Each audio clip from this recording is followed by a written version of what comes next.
ሰላም ውድ የቻናሌ ተከታታዮች እንደምን አላችሁ? ከኢትዮጵያ አየር መንገድ ጋር በተያያዘ ጆን ዳንኤል ማለትም ዮሐንስ ዳንኤልን ጨምሮ በርካታ ቲክቶከሮች መታሰራቸውና የፍርድ ሁኔታቸውን የተጠባበቁ ባሉበት ሰዓት አሁን ፍርድ ቤቱ እንዲፈቱ የሚል ውሳኔን አስተላልፏል። እነዚህንና ሌሎች መረጃዎችን ለመከታተል እስከ ቪዲዮ ፍጻሜ ድረስ አብራችሁን ቆዩ።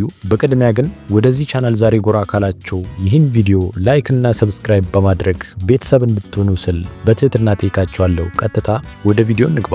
የፌዴራል ከፍተኛ ፍርድ ቤት አንደኛ ልዩ ከባድ ወንጀል ችሎት ከኢትዮጵያ አየር መንገድ ደህንነት ጋር ተያይዞ በወንጀል የተከሰሱት እነ ዮሐንስ ዳንኤል ማለትም ጆን ዳንኤል በእስራት እንዲቀጡ ወስኖ የታሰሩት በቂ ስለሆነ ከእስር እንዲፈቱ ትዕዛዝን ሰጠ።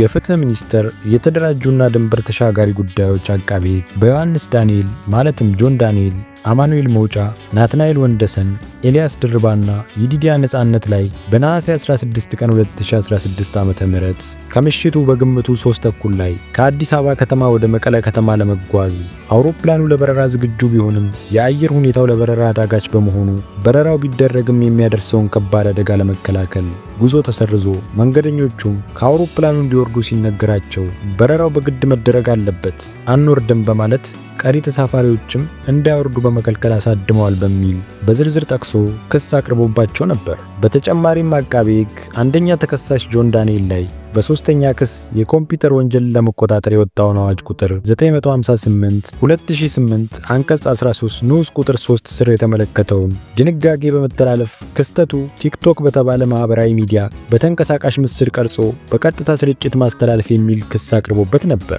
ተከሳሾቹ በተከሰሱበት የሕግ አንቀጽ ጥፋተኛ የተባሉ ሲሆን ችሎቱ በዛሬው ዕለት የአቃቤ ሕግን የቅጣት ማክበጃና የተከሳሾችን የቅጣት ማቅለያ መርምሮ ውሳኔን አስተላልፈዋል። በዚህም ተከሳሾቹ የተከሰሱበት የሕግ አንቀጽ ቀላል እስራትን የሚያስከትል በመሆኑ አንደኛ ተከሳሽ በ1 ዓመት ከ4 ወር፣ ሁለተኛ፣ ሶስተኛና ስድስተኛ ተከሳሾች በ8 ወር እንዲሁም አራተኛ ተከሳሾች በ10 ወር እስራት እንዲቀጡ ወስነዋል። በመሆኑም ተከሳሾቹ በእስር ላይ የቆዩበት ጊዜ ተሰልቶ ተከሳሾቹ እንዲፈቱ የፌዴራል ከፍተኛ ፍርድ ቤት አንደኛ ልዩ ከባድ ወንጀል ችሎት ውሳኔ አስተላልፈዋል። በርካታ ግለሰቦችም እነዚህ ሰዎች እጅግ በጣም ብዙ ዓመታትን በእስር ሊቆዩ እንደሚችሉና ሕጉ ከባድ እንደሆነ እየተናገሩ የነበረ ቢሆንም ነገር ግን ፍርድ ቤቱ ባስተላለፈው ውሳኔ እነዚህ ግለሰቦች እስከዛሬ ድረስ በእስር ቤቱ የቆዩበትን ዓመት አስልቶና ቀንሶ እስከዛሬ የታሰሩት ይበቃል በማለት ለቤታቸው እንዲበቁ ወይም ከእስር እንዲፈቱ ውሳኔን አስተላልፈዋል። ይህ ነገርም እጅግ በጣም በርካቶችን እያስደሰተና እያስገረመ ይገኛል።